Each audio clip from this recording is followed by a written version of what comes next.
Hello everyone, welcome to break time classes.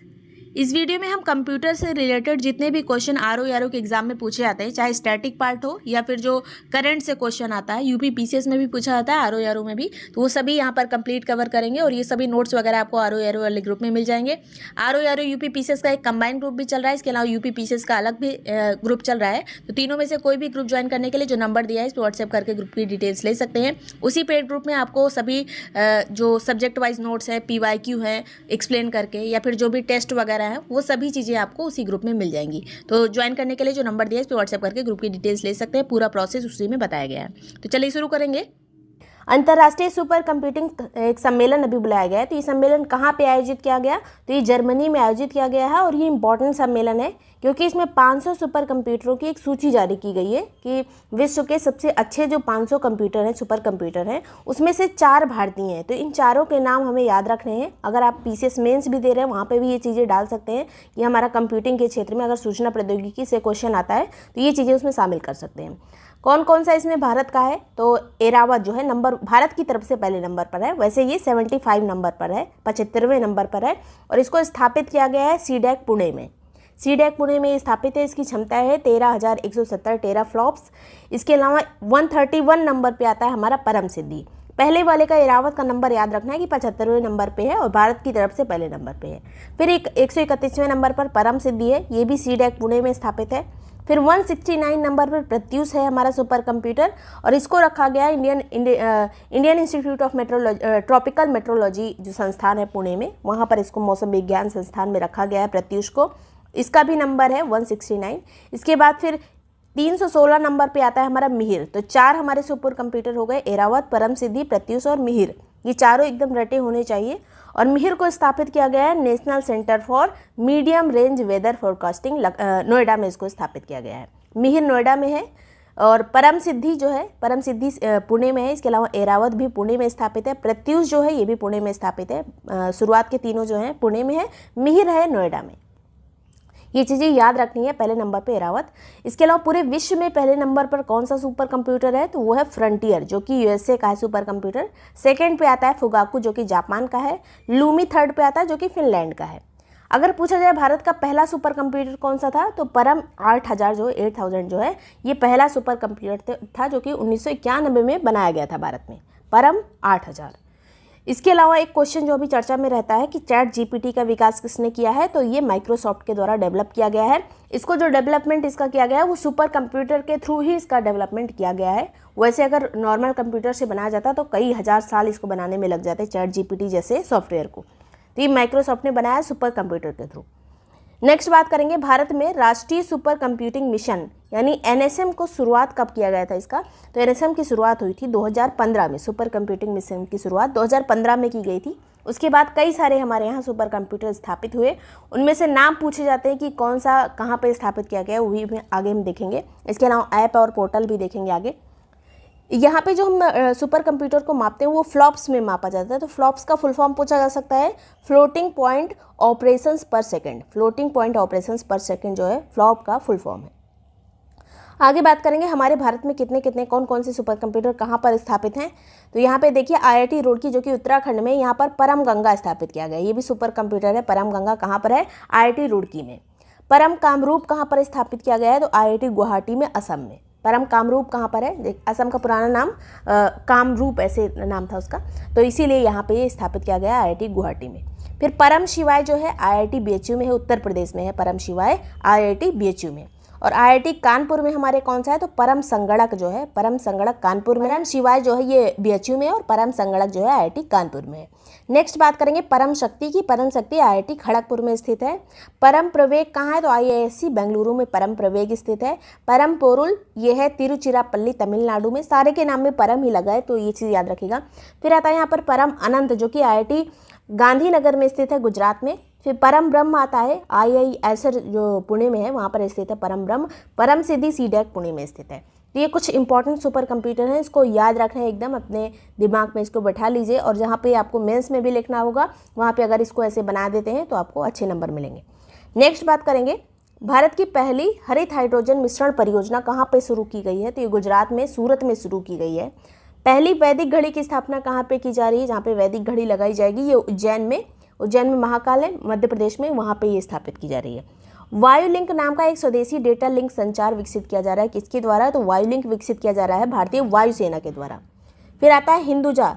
Hinduja जो एक तरह से लहरों से जो बिजली बनाने का डेवलपमेंट किया गया है हिंदुजा के नाम से, ओशन वेव एनर्जी कन्वर्टर है ये, और इसका डेवलपमेंट किया गया है आईआईटी मद्रास के द्वारा। हिंदुजा बनाया गया है आईआईटी मद्रास के द्वारा। फिर है 3D प्रिंटेड इंजन बनाने वाली पहली रॉकेट सुविधा कहाँ पे बनाई गई है? तो चेन्नई में बनाई गई है। 3D प्रिंटेड इंजन चेन्नई में बनाए जा रहे हैं। दूध में मिलावट का पता लगाने के लिए सस्ती प्रणाली किस आईआईटी ने बनाई है? तो आईआईटी मद्रास के द्वारा ये जो प्रणाली है इसको बनाया गया है। सस्ती प्रणाली, पॉकेट फ्रेंडली है। दुनिया की पहली हाइड्रोजन ट्रेन कहाँ पर चली थी? तो ये जर्मनी में चली थी। अगर एशिया की बात आए, एशिया की पहली हाइड्रोजन ट्रेन, तो ये चीन में चली थी। दोनों अलग अलग क्वेश्चन है, इसको ध्यान से देख लीजिएगा। नेक्स्ट बात करेंगे, AIS एक ऐप है, आयकर विभाग के द्वारा इसका डेवलपमेंट किया गया है, जिसमें TDS वगैरह जो ब्याज शेयर वगैरह की जानकारी इस पर उपलब्ध है AIS ऐप पे। संगम युवा ऐप जो है शिक्षा और कौशल विकास मंत्रालय के द्वारा इसका डेवलपमेंट किया गया है। इसमें पूर्वोत्तर के जितने भी युवा हैं उनको, बाकी भारत के जितने भी युवा हैं उनको आपस में कनेक्ट करने के लिए, उनकी शिक्षा प्रणालियाँ आदान प्रदान जो अच्छे से हो सके, आपसी तालमेल बैठ सके, इसके लिए संगम युवा ऐप का डेवलपमेंट किया गया है।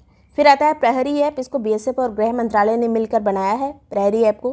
कॉल बिफोर यू डिग, ये जो है इसको बनाया गया है कि आप जहाँ पे भी खुदाई वगैरह, सड़क निर्माण के लिए या पुल निर्माण के लिए, किसी चीज़ के लिए भी अगर खुदाई की जा रही है तो पहले आपको इस ऐप पे रजिस्टर करना होगा कि यहाँ पे खुदाई इस एरिया में होने वाली है। तो जैसे ऑप्टिकल फाइबर जो रहते हैं ज़मीन के अंदर, वो उनकी कनेक्टिविटी कटे ना, वो कट ना जाए, इसलिए जो है कॉल बिफोर यू डिग इसका डेवलपमेंट किया गया है। एक आता है स्वास्थ्य ऐप, जो कि तमिलनाडु सरकार का है। यहाँ के स्वच्छता कर्मी जो है, सफाई कर्मी, उनके कल्याण के लिए, उनके परिवार के स्वास्थ्य के लाभ के लिए, इसके लिए ये योजना चल रही है तमिलनाडु सरकार के द्वारा। स्वास्थ्य ऐप चलाया गया है। जलदूत ऐप, ये ग्रामीण विकास मंत्रालय का ऐप है। जलदूत ऐप, यहाँ पे पूरे भारत में जितने भी कुएं हैं, कुएं में जल स्तर कितना है उसका पता लगाने के लिए ग्रामीण विकास मंत्रालय के द्वारा इसको चलाया जा रहा है, जलदूत ऐप को। ई समाधान पोर्टल, ये विश्वविद्यालय अनुदान आयोग के द्वारा इसका डेवलपमेंट किया गया है, ई समाधान पोर्टल का। इसमें छात्र जो है अपनी शिकायत दर्ज करा सकते हैं। फिर आता है स्केल ऐप, शिक्षा विभाग का ये ऐप है। इसमें चमड़ा से संबंधित जो भी रोजगार वगैरह होता है, कौशल विकास प्रशिक्षण, और इसके बाद जो है मूल्यांकन भी इसी के तहत किया जाता है। स्केल ऐप के तहत शिक्षा विभाग का ये ऐप है। ई अमृत ऐप, ये नीति आयोग ने डेवलप किया है। इसमें जो है इलेक्ट्रॉनिक मोबिलिटी को इसमें बढ़ावा देना है, मतलब जो ज़्यादा से ज़्यादा वाहन जो है इलेक्ट्रिक वाहन हो सके, इसके लिए ई अमृत ऐप आया है। इसके अलावा एक फेम योजना भी है, फेम योजना भी इलेक्ट्रिक वाहन से संबंधित है। निदान पोर्टल, नारकोटिक्स कंट्रोल ब्यूरो के द्वारा, जो मादक पदार्थों के लिए होता है ये ब्यूरो, नारकोटिक्स कंट्रोल ब्यूरो के द्वारा निदान पोर्टल बनाया गया है, जिसके अंतर्गत जो मादक तस्करी वाले अपराधी होते हैं उनकी पहचान की जाएगी, उनको रजिस्टर उसमें किया जाएगा। फिर आता है संभव पोर्टल, ये उत्तर प्रदेश सरकार के द्वारा यह बनाया गया है संभव पोर्टल। इसमें जन शिकायत निपटान जो है, जन शिकायत के तहत जितनी भी सुनवाई आएगी उसको जल्दी से जल्दी उसको पूरा किया जाए, उसका निपटान किया जा सके, उसके लिए ये पोर्टल है।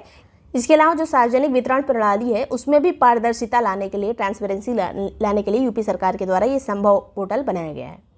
नेक्स्ट बात करेंगे आभा मोबाइल ऐप की। इसको राष्ट्रीय स्वास्थ्य प्राधिकरण के द्वारा आभा पोर्टल को डेवलप किया गया है। इसमें स्वास्थ्य रिकॉर्ड के लिए एक 14 अंक का नंबर दिया जाएगा, उसी के तहत सारे स्वास्थ्य से संबंधित जो है सारे रिकॉर्ड रहेंगे, जैसे आधार नंबर वगैरह होता है। नेक्स्ट बात करेंगे शैली ऐप की, केरल सरकार का ये ऐप है। फिर दिशांक ऐप, जो कि कर्नाटक सरकार का ऐप है। तो ये इतनी चीज़ें जो हैं ये काफ़ी इंपॉर्टेंट है। इस छोटे से वीडियो से आपको कई क्वेश्चन मिल सकते हैं। सबसे पहले कंप्यूटर का अगर फुल फॉर्म पूछा जाए, वैसे ये पूछा नहीं जाता है अब, लेकिन फिर भी समझ लीजिए, commonly operated machine particularly used for technical education research. Commonly operated machine particularly used for technical education research, ये कंप्यूटर का फुल फॉर्म है। अब जनरेशन से 1-2 क्वेश्चन पक्का पूछा जाता है कि कौन सी जनरेशन में किस चीज़ का प्रयोग किया जाता था। तो सबसे पहले प्रथम जनरेशन की बात करें तो 1945 से लेकर 1955 तक के टाइम को प्रथम जनरेशन का कंप्यूटर कहा जाता है। अब इसमें क्या चीज़ प्रयोग होता था, यही सबसे इंपॉर्टेंट है। मैचिंग में आ सकता है या फिर कोई भी जनरेशन में पूछ लिया जाए इसमें क्या यूज़ किया जाता था, तो इसमें वैक्यूम ट्यूब का यूज़ किया जाता था। पहले वाली जनरेशन में वैक्यूम ट्यूब का यूज़ किया जाता था और पहले जनरेशन में बड़े आकार का कंप्यूटर होता था। जैसे जैसे भी मॉडर्न जनरेशन में आने लगेंगे वैसे वैसे आकार छोटा होता जाएगा कंप्यूटर का और उसकी परफॉर्मेंस बढ़ती जाएगी। ये बड़े आकार का था। इसमें जो है मशीन लैंग्वेज का यूज़ किया जाता था। अभी जो लैंग्वेज यूज़ होती है वो हाई लेवल लैंग्वेज होती है, मतलब हम अपनी भाषा में कंप्यूटर को जो भी कोड वगैरह प्रदान करते हैं उसको वो अपनी मशीनरी लैंग्वेज में कन्वर्ट कर लेता है। पहले हमको डायरेक्टली मशीन लैंग्वेज में देना पड़ता था, जो भी चीज़ें इनपुट देना पड़ता था कंप्यूटर में वो मशीन लैंग्वेज में देना पड़ता था और कंप्यूटर उसको कन्वर्ट नहीं कर पाता था। हमें बहुत सारी चीज़ें सीखनी पड़ती थी पहले से। और अब जो है अलग से कोडिंग होती है, उसको बाद में कंप्यूटर अपने आप से मशीन लैंग्वेज में, मशीन कोड में कन्वर्ट करता है, उसके बाद उसको इन्फॉर्मेशन में बदल देता है। एग्जाम्पल के लिए प्रथम पीढ़ी में IBM 701 का यूज़ किया जाता था, ENIAC का यूज़ किया जाता था, तो ये चीज़ें यूज़ होती थी पहली पीढ़ी में। अब सेकेंड जनरेशन की बात करें तो सेकेंड जनरेशन में वैक्यूम ट्यूब की जगह पे ट्रांजिस्टर आ गया। ट्रांजिस्टर का यूज़ किया जाने लगा दूसरी पीढ़ी में। 1955 से लेकर 1964 तक थी ये दूसरी वाली पीढ़ी। और इसमें अगर बात करें किसका यूज़ होता था लैंग्वेज का, तो IBM 7030 और Honeywell 400 का इसमें यूज़ किया जाता था। अब तीसरी पीढ़ी की बात करते हैं, सबसे ज़्यादा जो इसमें इंपॉर्टेंट है वो है किसका यूज़ किया जा रहा है यहाँ पर, तो इसमें ट्रांजिस्टर का यूज़, पहले वाले में वैक्यूम ट्यूब का। अब तीसरी जनरेशन की बात करें तो 1964 से लेकर 1974 तक ये जनरेशन थी तीसरी वाली। इसमें IC का यूज़ किया जाने लगा, यानी इंटीग्रेटेड सर्किट का यूज़ किया जाने लगा।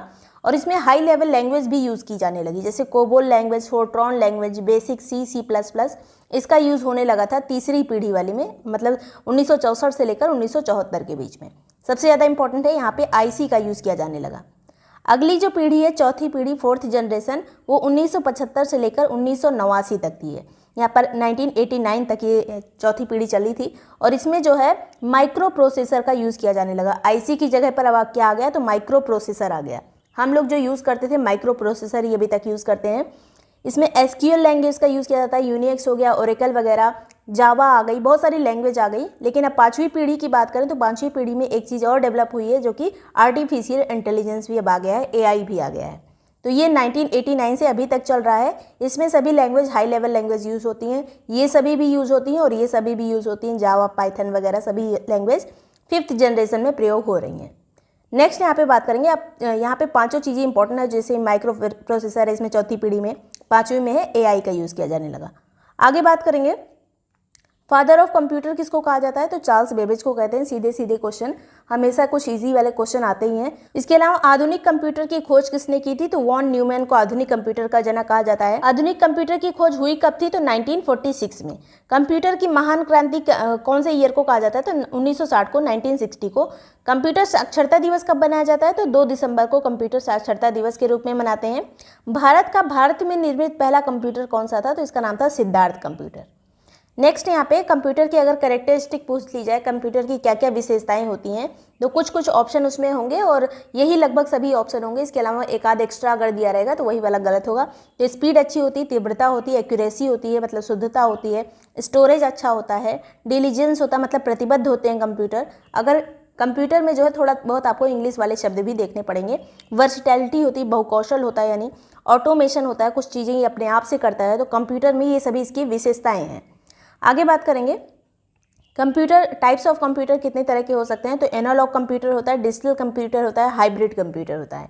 मेनली जो हम यूज़ करते हैं, जो देखते हैं वो कौन कौन से होते हैं, तो डिजिटल कंप्यूटर होते हैं। इसमें माइक्रो कंप्यूटर आते हैं, मिनी कंप्यूटर आते हैं, मेन फ्रेम कंप्यूटर आते हैं और सुपर कंप्यूटर आते हैं। मेनली हम जो पहले और दूसरे वाले कंप्यूटर हैं यही यूज़ करते हैं। माइक्रो कंप्यूटर जैसे हमारी डिजिटल वॉच हो गई या फिर छोटे छोटे हमारे मोबाइल फ़ोन वगैरह, माइक्रो जो चीज़ें होंगी वो मिनी कंप्यूटर में आ जाएंगी, माइक्रो कंप्यूटर में आ जाएंगी। और मिनी कंप्यूटर में जो जैसे हम कोई सिस्टम लगाते हैं अपने ऑफिस में, पूरा कंप्यूटर जो दिखता है हमें, पूरा कंप्यूटर जो है वो मिनी कंप्यूटर में आ जाता है। लैपटॉप की बात करें, लैपटॉप यहाँ पे माइक्रो कंप्यूटर में आएगा। आगे यहाँ पर इनपुट डिवाइसेस, आउटपुट डिवाइसेस क्या क्या होते हैं, तो इनपुट डिवाइसेस जिसके द्वारा हम इनपुट भेजते हैं कंप्यूटर को, और आउटपुट डिवाइसेस जिस डिवाइस से हम कंप्यूटर से आउटपुट प्राप्त करते हैं, जो फाइनल रिजल्ट है उसको प्राप्त करते हैं, तो उसको आउटपुट डिवाइस कहा जाएगा। इसमें से पूछा जाता है कौन सी इनपुट डिवाइस नहीं है, कौन सी आउटपुट नहीं है। तो इनपुट सभी देख लेते हैं। कीबोर्ड हो गया, कीबोर्ड से हम इनपुट डालते हैं कंप्यूटर में, माउस से डालते हैं, जॉयस्टिक से डालते हैं, लाइट पेन का यूज़ किया जाता है, ट्रैक बॉल जो माउस के बीच में लगी रहती है, स्कैनर होता है, माइक्रोफोन से भी हम बोलते हैं और हमारी आवाज़ जो है ऑडियो जाता है, ग्राफिक टैबलेट, ये भी सभी जो है ये इनपुट डिवाइस हैं। MICR का फुल फॉर्म बहुत पूछा जाता है, तो मैग्नेटिक इंक कैरेक्टर रिकग्निशन, ये हो गया MICR का फुल फॉर्म। OMR का यूज़ किया जाता है, ऑप्टिकल मार्क रिकग्निशन, इसका फुल फॉर्म है। OMR का फुल फॉर्म होता है ऑप्टिकल मार्क रिकग्निशन, ये भी इनपुट डिवाइस है। नेक्स्ट यहाँ पे बात करेंगे यहाँ पे जो MICR है, ये चेक, अगर चेक आपने देखा होगा, चेक के नीचे जो नंबर प्रिंट होते हैं जो दूर दूर लिखे रहते हैं वो MICR के द्वारा, उसी के द्वारा स्कैन किया जाता है और आसानी से हम चेक का एड्रेस वगैरह फाइंड आउट कर सकते हैं और ये 9 अंक का होता है MICR नंबर। नेक्स्ट बात करेंगे आउटपुट डिवाइसेस। इसमें मॉनिटर आ जाता है। मॉनिटर पे हम कोई चीज़ डिस्प्ले होती है, लास्ट में रिजल्ट उसको देख सकते हैं। प्रिंटर जो हमें आउटपुट देता है, प्रोजेक्टर का जो है आउटपुट डिवाइस है, स्पीकर है जिससे हम आवाज़ सुनते हैं, इसके अलावा हेडफोन्स हैं। जो चीज़ें हमें कंप्यूटर के माध्यम से हमें मिल रही हैं वो सभी आउटपुट डिवाइसेस में आ जाएंगी। मॉनिटर के प्रकार कभी कभी पूछ लिए जाते हैं, तो CRT मॉनिटर होता है जिसका फुल फॉर्म होता है, यहाँ पे फुल फॉर्म ज़्यादा इंपॉर्टेंट है, कैथोड रे ट्यूब इसका फुल फॉर्म होता है। LCD मॉनिटर, यह है liquid crystal display monitor. LED monitor कौन सा होता है, तो light emitting diode display monitor. LED का फुल फॉर्म है light emitting diode display monitor. तो ये 3 तरह के मॉनिटर हो गए, CRT, LCD, LED। नेक्स्ट बात करेंगे, यहाँ पर प्रिंटर के भी प्रकार पूछे जाते हैं। तो 2 तरह का मेनली होता है, एक इम्पैक्ट प्रिंटर होता है, एक नॉन इम्पैक्ट प्रिंटर होता है। इम्पैक्ट वाले ज़्यादा इंपॉर्टेंट है क्योंकि ये पुराने थे और पूछे ज़्यादा जाते हैं। तो पहला है यहाँ पर डॉट मैट्रिक्स प्रिंटर, ये बहुत शोर करते थे डॉट मैट्रिक्स, तो ये सबसे पुराने वाले हैं। डेजी व्हील प्रिंटर, ये डेजी फूल की तरह दिखता था इसलिए इसे डेजी व्हील प्रिंटर कहते हैं। ये बहुत स्पष्ट होता है, इसके फॉन्ट जो होते हैं बहुत सॉलिड आते हैं, मतलब अच्छे फॉन्ट लिखता है ये Daisy wheel printer. Line printer जो है इसकी स्पीड सबसे ज़्यादा होती है। इन तीनों में अगर पूछा जाए इसकी स्पीड सबसे ज़्यादा होगी तो लाइन प्रिंटर की, क्योंकि ये एक एक वर्ड या एक एक शब्द नहीं लिखता है, ये जो है लाइन प्रिंटर पूरी लाइन एक बार में प्रिंट कर देता है, इसलिए इसकी स्पीड जो है ज़्यादा होती है।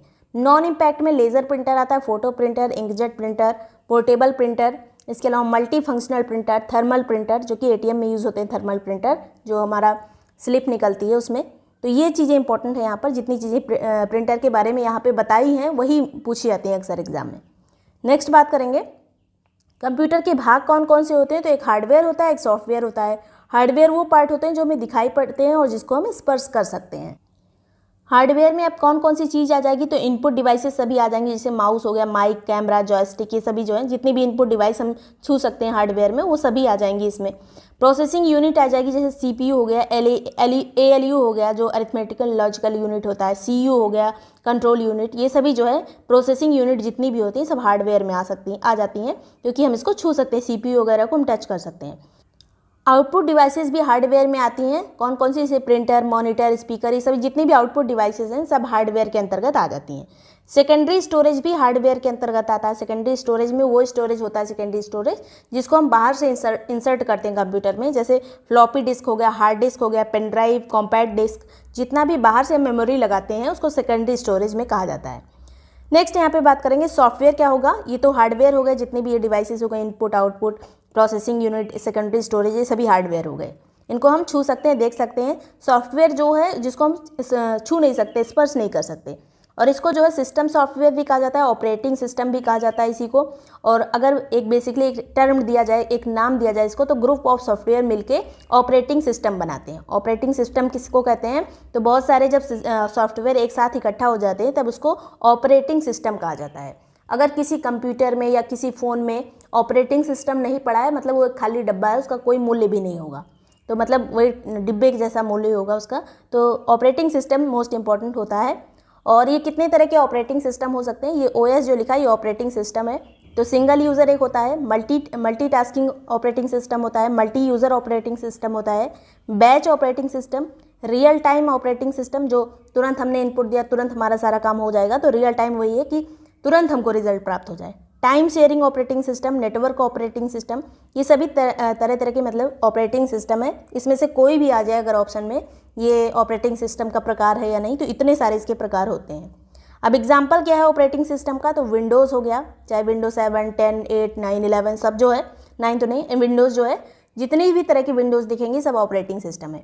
उसमें बहुत सारे सॉफ्टवेयर पड़े होते हैं। विंडोज़ हमें जो है पैसा दे के ही मिलती है, तो ये जो है विंडोज़ हो गया। लाइनक्स हो गया जो ये टफ वाले होते हैं, लाइनक्स के लिए अलग से हमको लैंग्वेज सीखनी पड़ती है, MS-DOS के लिए अलग से लैंग्वेज सीखनी पड़ती है। ये दोनों ऑपरेटिंग सिस्टम ही है। एंड्रॉयड हमारे फ़ोन में होता है जो ऑपरेटिंग सिस्टम काम करता है। एप्पल का कोई आप लैपटॉप लेते हैं तो उसमें macOS होता है, ब्लैकबेरी होता है, ब्लैकबेरी का अलग अपना ऑपरेटिंग सिस्टम होता है, उबंटू ये भी ऑपरेटिंग सिस्टम है। तो ये इतने ऑपरेटिंग सिस्टम हो गए। पूछा जाता है कि निम्न में से कौन सा ऑपरेटिंग सिस्टम नहीं है। इसके अलावा अगर आपको कोई ब्राउज़र दे दिया रहता है इसी के साथ, जैसे गूगल दे दिया गया है, तो वो एक सर्च इंजन है, वो ऑपरेटिंग सिस्टम नहीं है, अक्सर गूगल को ऑप्शन में रख दिया जाता है। नेक्स्ट यहाँ पे बात करेंगे एप्लीकेशन सॉफ्टवेयर क्या होता है। अभी जो हमने देखा था वो यहाँ पर सिस्टम सॉफ्टवेयर था। सॉफ्टवेयर दो तरह के होते हैं, पहला यहाँ पर सिस्टम सॉफ्टवेयर है, दूसरा एप्लीकेशन सॉफ्टवेयर है। अब एप्लीकेशन सॉफ्टवेयर क्या होता है, अभी जो सिस्टम सॉफ्टवेयर था जिसको हम ऑपरेटिंग सिस्टम भी कह रहे थे, और एप्लीकेशन सॉफ्टवेयर जो कोई एक पर्टिकुलर ऐप की बात कर लीजिए, जैसे हमारे लैपटॉप में बहुत सारे ऐप्स होते हैं, उसमें माइक्रोसॉफ्ट ऑफिस भी होता है, तो ये एक एप्लीकेशन है, एप्लीकेशन सॉफ्टवेयर है। फॉक्स प्रो होता है, एडोब रीडर होता है, एडोब फोटोशॉप होता है, एडोब के जितने सारे वर्जन आते हैं, मतलब अलग अलग, फोटोशॉप भी इसका होता है, रीडर भी होता है, पीडीएफ रीडर, तो ये सभी application software. VLC media player होता है, कई तरह के अलग भी मीडिया प्लेयर आते हैं, केएम मीडिया प्लेयर, इस तरह के, तो ये सभी एप्लीकेशन सॉफ्टवेयर हैं। नेक्स्ट बात करेंगे कंप्यूटर की। तो अगर इस तरह से पूछा जाए कि कंप्यूटर का सीपीयू पार्ट में क्या क्या चीज़ें आ जाती हैं, तो मेन मेमोरी आ जाती है इसकी, कंट्रोल यूनिट आ जाती है इसकी, मतलब ये सीपीयू का ही पार्ट है। इसके अलावा एएलयू इसी में आ जाता है, मतलब अरिथमेटिकल लॉजिकल यूनिट इसी में आ जाता है। इनपुट हम भेजते हैं और आउटपुट हमें प्राप्त होता है। सेकेंडरी जो मेमोरी होती है उसको अलग से इंसर्ट कर सकते हैं सीपीयू में। अब मेमोरी के बारे में बहुत सारे क्वेश्चन भी पूछे जा सकते हैं, मेमोरी के बारे में आप यहाँ पूरा पढ़ेंगे। तो 4 तरह की मेमोरी होती है। एक होती है प्राइमरी मेमोरी, जिसको कहते हैं प्राथमिक मेमोरी, फिर एक सेकेंडरी मेमोरी होती है, एक कैश मेमोरी होती है, इसको कैश पढ़ेंगे, कैश मेमोरी, और एक रजिस्टर मेमोरी। अब सबसे पहले यहाँ पर देखेंगे प्राइमरी मेमोरी क्या होता है। तो इसको मेन मेमोरी भी कहा जाता है, और ये कंप्यूटर में जितना भी डेटा या इन्फॉर्मेशन रहती है उसको स्टोर करता है। मेनली ये सीपीयू में रहता है, मतलब प्राइमरी मेमोरी जो है ये कंप्यूटर का जितना डेटा होता है, इन्फॉर्मेशन होता है, उसको सेव करने का काम करती है, और प्राइमरी मेमोरी को ही मेन मेमोरी कहा जाता है। मदरबोर्ड पर ये स्थित होती है। मदरबोर्ड जो है पूरे कंप्यूटर की जान होती है, इसी में मतलब सभी चीज़ें रहती हैं, तो मेमोरी भी इसी पर रहती है, मदरबोर्ड पर। और इस मेमोरी से, मतलब प्राइमरी मेमोरी जो होती है, इससे डाटा जो होता है सीधे सीपीयू द्वारा एक्सेस किया जा सकता है। सीपीयू में ही रहती है तो सारा डेटा कंप्यूटर का इसमें रहता है, और सीपीयू द्वारा डायरेक्ट इससे सारा डेटा एक्सेस किया जा सकता है प्राइमरी मेमोरी के थ्रू। तो सीधे ये स्टेटमेंट आ सकता है कि किस मेमोरी के थ्रू डाटा जो है सीधे सीपीयू द्वारा एक्सेस किया जा सकता है, तो प्राइमरी मेमोरी के द्वारा। इसका स्टोरेज जो है प्राइमरी मेमोरी का, ये बहुत सीमित होता है, बहुत लिमिटेड स्टोरेज होता है, ज़्यादा स्टोरेज इसके पास नहीं होता। जैसे जब हम फ़ोन लेते हैं तो 464, 128 ऐसे जो है फ़ोन मिलते हैं अक्सर, तो जो 4 है वो रैम होती है इसकी, मतलब जो 4 GB है वो रैम है, वो 4 जो है प्राइमरी मेमोरी है हमारी। तो स्टोरेज जो है बहुत लिमिटेड होता है इसका, और ये वोलेटाइल होती है। मतलब वोलेटाइल का मतलब होता है, जहाँ जहाँ पे वोलेटाइल शब्द पढ़ेंगे, मतलब अगर पावर ऑफ हो गई, पावर चली गई, तो ये जो है इसका डेटा अपने आप डिलीट हो जाता है। तो ये वोलेटाइल भी होती है प्राइमरी मेमोरी, और नॉन वोलेटाइल भी होती है। अभी देखेंगे इसमें क्या वोलेटाइल है, क्या नॉन वोलेटाइल है। तो ये प्राइमरी मेमोरी जो है ऑफ करने पर इसका डेटा डिलीट भी हो सकता है, और इसी में एक ऐसा भी पार्ट है जिसमें नॉन वोलेटाइल भी आता है। तो प्राइमरी मेमोरी दोनों तरह की हो सकती है। ये प्राइमरी मेमोरी जो है महंगी होती है, फास्ट स्पीड इसकी होती है, लेकिन कैश मेमोरी से इसकी स्पीड ज़्यादा नहीं होती। सबसे ज़्यादा स्पीड अगर पूछा जाए किस मेमोरी की रहती है, तो कैश मेमोरी की रहती है। अभी हम आगे पढ़ेंगे कैश मेमोरी के बारे में। तो प्राइमरी मेमोरी को अगर सिर्फ सेकेंडरी मेमोरी से कंपेयर किया जाए, तो सेकेंडरी मेमोरी से महंगी होगी और सेकेंडरी मेमोरी से फास्ट भी होगी, लेकिन कैश मेमोरी जो है ये सबसे ज़्यादा इसकी स्पीड होती है। इसको हम आगे देखेंगे। अब प्राइमरी मेमोरी जो भी हम देख रहे थे, ये 2 तरह की होती है। इसमें पहले यहाँ पर रैम का मतलब होता है रैंडम एक्सेस मेमोरी, इसको रीड राइट मेमोरी भी कहा जाता है, रैंडम एक्सेस मेमोरी को। और ये वोलेटाइल मतलब अस्थायी मेमोरी होती है, ये जो है इससे डेटा अपने आप डिलीट हो सकता है वोलेटाइल मेमोरी से। और रैम के प्रकार कितने होते हैं, तो ये 2 प्रकार मुख्यतः होते हैं रैम के, एस रैम और डी रैम। एस रैम का मतलब होता है स्टैटिक रैंडम एक्सेस मेमोरी, बस एक शब्द एक्स्ट्रा लग गया यहाँ पर स्टैटिक, और यहाँ पर एक शब्द लग जाएगा डी से डायनेमिक रैंडम एक्सेस मेमोरी। तो रैम जो है किस तरह की मेमोरी है, अस्थायी मेमोरी है, मतलब वोलाटाइल मेमोरी है, इसी को रीड राइट मेमोरी भी कहते हैं। आगे बात करेंगे, प्राइमरी मेमोरी के अंतर्गत ही रैम भी आता है और रोम भी आता है। दूसरा जो है यहाँ पर रोम मतलब होता है full form read only memory, और ये नॉन वोलाटाइल होती है, मतलब ये स्थायी मेमोरी होती है। एक बार जो इसमें डेटा सेव हो गया वो सेव हो गया, मतलब उसको डिलीट करेंगे तभी डिलीट होगा। लाइट चली गई अगर, तो रैम वाला डेटा अपने आप चला जाता है, लेकिन रोम वाला डेटा स्थायी होता है, ये अपने आप नहीं जाता है। रोम के प्रकार कौन कौन से हैं, तो रोम का प्रकार है प्रोम और ई प्रोम और ई प्रोम। प्रोम का फुल फॉर्म होता है प्रोग्रामेबल रीड ओनली मेमोरी, ई प्रोम का होता है erasable programmable read only memory, और ई प्रोम का फुल फॉर्म होता है electronically erasable programmable read only memory. अब एक एक शब्द इसमें सिर्फ एक्स्ट्रा लगा है, पहले वाले में प्रोग्रामेबल, दूसरे में इरेजेबल और तीसरे में इलेक्ट्रिकली। तो ये तीनों याद रखना है, रोम के ही प्रकार हैं। अगर पूछा जाए ये जो रैम और रोम है इनके डेटा को डायरेक्ट CPU एक्सेस कर सकता है या नहीं, तो इसको एक्सेस कर सकता है क्योंकि ये किसके पार्ट है, प्राइमरी मेमोरी के पार्ट है, और प्राइमरी मेमोरी का डेटा जो है सीधे CPU के द्वारा एक्सेस किया जा सकता है। आगे बात करेंगे सेकेंडरी मेमोरी। अब क्या होती है, प्राइमरी के बाद सेकेंडरी पे आएंगे। सेकेंडरी मेमोरी इसे कंप्यूटर से में अलग से जोड़ा जाता है, जैसे CPU द्वारा इसको सीधे एक्सेस नहीं किया जा सकता, इसको अलग से जोड़ना पड़ता है। और ये नॉन वोलाटाइल होती है, मतलब ये स्थायी मेमोरी होती है। एक बार इसमें जो सेव कर दिया गया वो कभी भी देखा जा सकता है। जैसे हम पेन ड्राइव में कोई चीज़ सेव करते हैं तो उसको सेव करके रख लेंगे, जब तक उसको फॉर्मेट नहीं करेंगे, डिलीट नहीं करेंगे, तब तक डिलीट नहीं होगा। तो पेन ड्राइव हो गया इसका उदाहरण जो है सेकेंडरी मेमोरी का। हार्ड डिस्क हो गया, DVD हो गया, CD हो गया, मैग्नेटिक टेप हो गया, फ्लॉपी डिस्क हो गया। इसके अलावा कॉम्पैक्ट डिस्क इसमें आ जाता है, SSD आ जाता है। SSD का फुल फॉर्म होता है solid state drive. Floppy disk से अच्छा होता है SSD का फुल फॉर्म पूछा जा सकता है सॉलिड स्टेट ड्राइव। तो ये सभी सेकेंडरी मेमोरीज हो गई, सेकेंडरी मेमोरी के उदाहरण हो गए। और इस सेकेंडरी मेमोरी की स्पीड जो है ये प्राइमरी मेमोरी के अगर हिसाब से देखा जाए तो इसकी स्पीड धीमी होती है सेकेंडरी मेमोरी की। और अगर स्पीड धीमी है तो प्राइमरी मेमोरी से सस्ती भी आएगी, तो इसकी स्पीड भी प्राइमरी मेमोरी से कम होती है और ये प्राइमरी मेमोरी से सस्ती भी होती है। नेक्स्ट यहाँ पे बात करेंगे कैश मेमोरी की। ये इसकी स्पीड जो है सबसे ज़्यादा तेज़ होती है। कैश मेमोरी की स्पीड जो है सबसे ज़्यादा तेज़ होती है। सेकंड नंबर पे अगर बात करें तो सेकंड पे प्राइमरी आती है। पहले नंबर पर कैश मेमोरी की स्पीड सबसे ज़्यादा होती है। CPU द्वारा सबसे तेज़ एक्सेस की जा सकती है ये मेमोरी जो है कैश मेमोरी। CPU जो है इसको बहुत जल्दी से एक्सेस कर लेता है, और जिस भी मेमोरी को CPU अच्छे से एक्सेस कर लेता है वो सबसे महंगी मेमोरी हो जाती है। तो इसकी स्पीड भी सबसे ज़्यादा है, ये महंगी भी सबसे ज़्यादा है।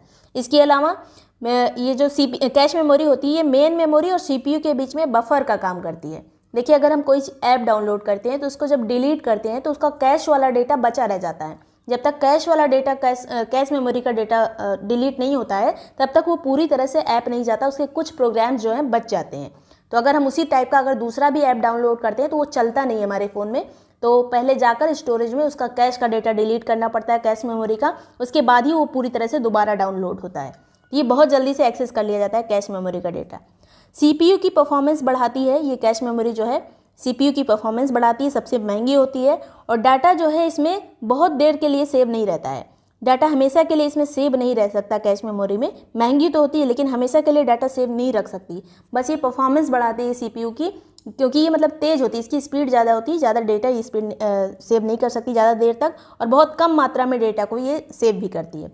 कम डेटा सेव होगा, कम देर तक सेव होगा, इसके अलावा महंगी होगी लेकिन तेज़ होगी। नेक्स्ट बात करते हैं रजिस्टर की। रजिस्टर जो है ये सबसे छोटी मेमोरी है और ये मेन मेमोरी का पार्ट नहीं है। रजिस्टर अलग से होता है, रजिस्टर मेन मेमोरी का पार्ट नहीं है। ये जो अगर हम कोई इनपुट दे रहे हैं तो सबसे पहले रजिस्टर के पास जाता है और तुरंत उसको CPU के पास जाना पड़ता है। तो ये जो है इनपुट और आउटपुट डेटा को मैनेज करता है रजिस्टर। जो इनपुट देंगे पहले रजिस्टर के पास जाएगा, उसके बाद CPU उसको जो उसको प्रोसेस करेगा, फिर से वो रजिस्टर में आएगा उसका आउटपुट, उसके बाद जो है उसको प्रयोग में लाया जाएगा। तो ये एक इनपुट आउटपुट मैनेजमेंट का काम करता है रजिस्टर। ये वही डेटा सेव होता है यहाँ पर जिसका तुरंत प्रयोग करना हो। तुरंत प्रयोग करने वाले डेटा को रजिस्टर में सेव किया जाता है। और जिस भी कंप्यूटर में रजिस्टर की संख्या ज़्यादा होती है वो कंप्यूटर की स्पीड सबसे ज़्यादा होती है। मतलब ये रजिस्टर जो है कंप्यूटर की स्पीड बढ़ाने के काम आता है। जल्दी मतलब एक्सेस, उसका परफॉर्मेंस अच्छी रहेगी, तो ज़्यादा रजिस्टर की संख्या मतलब ज़्यादा स्पीड। नेक्स्ट बात करेंगे यहाँ पर रजिस्टर के प्रकार पूछ लिए जाते हैं। तो पहला है यहाँ पर डाटा रजिस्टर, ये 16 बिट का होता है। यहाँ पर वेरिएबल स्टोर होते हैं, जितने भी वेरिएबल्स होते हैं वो डाटा स्टोरेज में स्टोर होते हैं, डाटा रजिस्टर में स्टोर होते हैं। 16 बिट का होता है। अगला है यहाँ पर प्रोग्राम काउंटर, ये भी 16 बिट का होता है। इसमें नेक्स्ट इंस्ट्रक्शन यानी अगला जो निर्देश होता है वो यहीं पर प्रोग्राम काउंटर पर सेव होता है, ये भी 16 बिट का होता है। तीसरा है यहाँ पर इंस्ट्रक्टर रजिस्टर, ये भी 16 बिट का है। ये मेन मेमोरी से जो भी इंस्ट्रक्शन इसको प्राप्त होते हैं वो यहाँ पे सेव होंगे।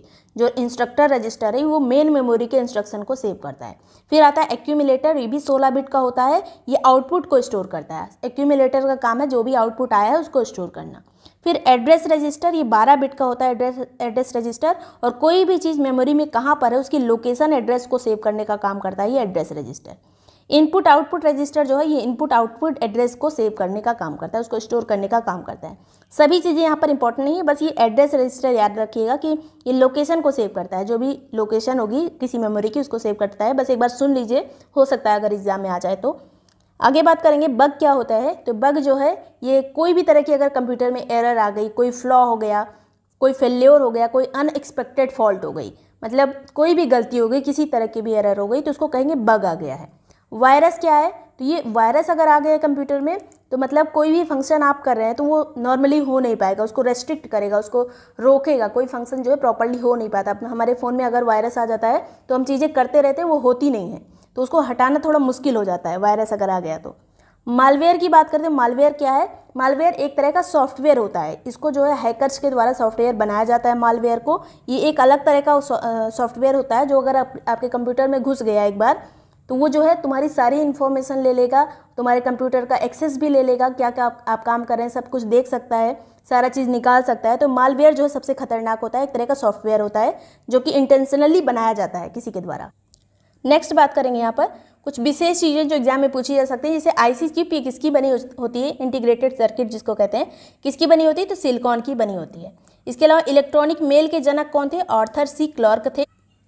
ब्राउज़र कौन कौन से होते हैं? तो ब्राउज़र में कई सारी चीज़ें आ सकती हैं, जैसे मोजिला फायरफॉक्स, ये भी एक ब्राउज़र होता है। Apple safari browser, internet explorer ये बंद हो गया लेकिन अब ब्राउज़र ही है। ओपेरा मिनी अगर आ जाए तो ये ब्राउज़र ही है।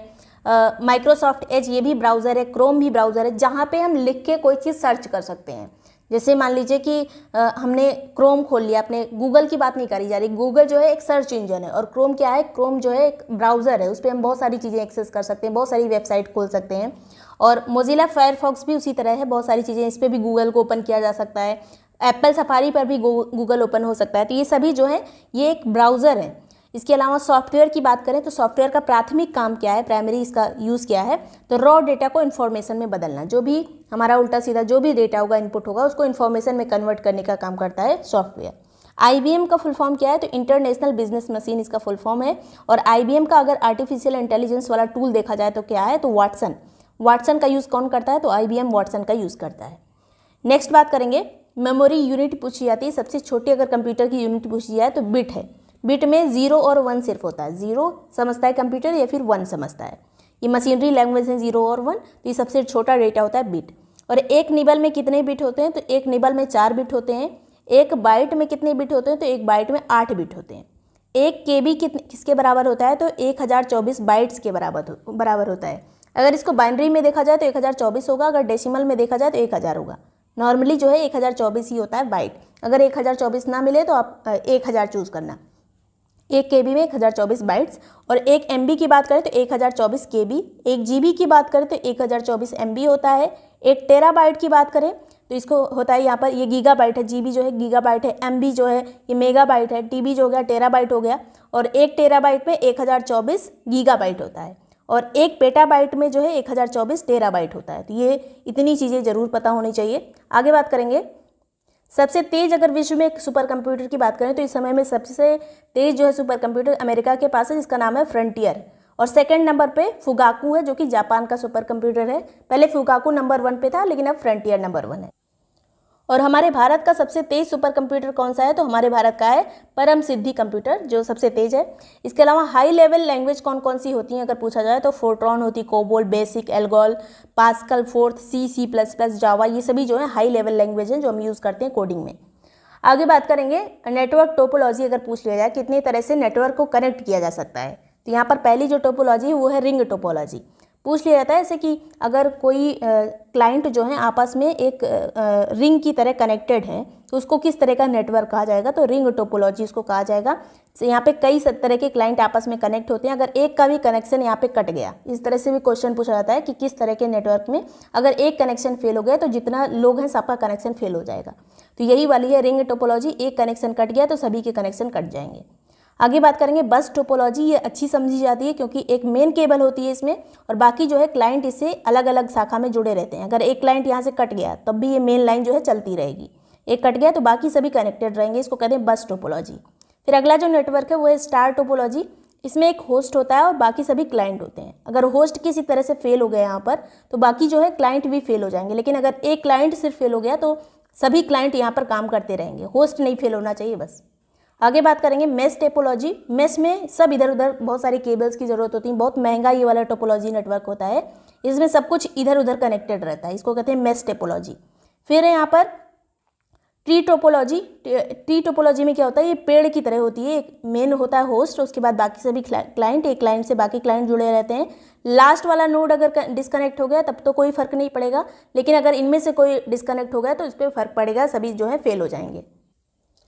अब आगे बात करेंगे यहाँ पर कुछ फुल फॉर्म जो अक्सर पूछे जाते हैं। तो BIOS का फुल फॉर्म क्या है? Basic input output system. Basic input output system जो है BIOS का फुल फॉर्म है।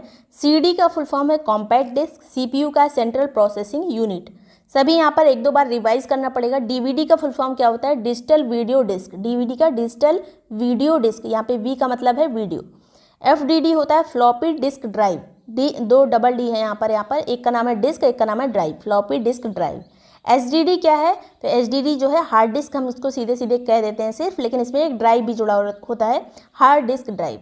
HDMI क्या है? तो high definition multimedia interface. LCD क्या है? तो लिक्विड क्रिस्टल डिस्प्ले, जो भी हमने देखा था। इसके अलावा LED की बात करें तो लाइट एमिटिंग डायोड इसका फुल फॉर्म होता है। इसके अलावा MMC का फुल फॉर्म क्या होता है? तो मल्टीमीडिया कार्ड। NTFS क्या होता है? तो new technology file system. PDF जो है ये बहुत पूछा जाता है, PDF का फुल फॉर्म क्या है? तो पोर्टेबल डॉक्यूमेंट फॉर्मेट।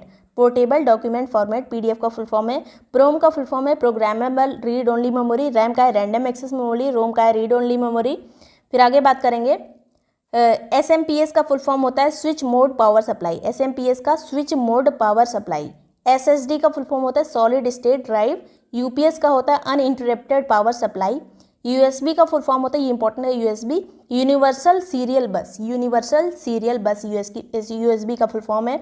इसके अलावा VDU का फुल फॉर्म क्या होता है? तो VDU का visual display unit. Visual display unit. VGA का होता है विजुअल ग्राफिक्स एरे।